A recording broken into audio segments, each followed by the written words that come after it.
Hi అండి. ఈరోజు కార్తీక పౌర్ణమి కదా! నేనైతే 365 ఒత్తులు వెలిగించుకున్నాను. ఈ 365 ఒత్తులు మనం ఇంటి దగ్గర తులసి కోట దగ్గర గానీ, శివాలయంలో గానీ, విష్ణాలయంలో గానీ ఎక్కడైనా ఉదయం వేళ గానీ, సాయంత్రం వేళ గానీ వెలిగించుకోవచ్చండి. నేనైతే ఉదయం తెల్లవారుజామున 5 గంటలకైతే వెలిగించుకున్నాను. అంటే ఈసారి తగులు మిగులు వచ్చింది కదండీ!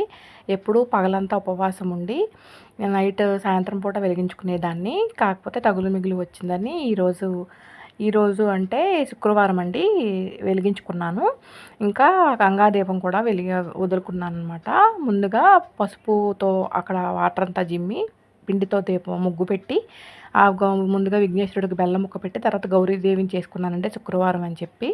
ఇంకా ఆ ఒత్తులు వెలిగించుకుని, ఉసిరికాయ దీపం కూడా వెలిగించుకున్నానండి. వెలిగించుకున్న తర్వాత కొబ్బరికాయ కొట్టి, తాంబూలం అది పెట్టి ఉపవాసం ఉన్నాను సాయంత్రం వరకు. సాయంత్రం భోజనం తింటాను చంద్రుడిని చూసిన తర్వాత.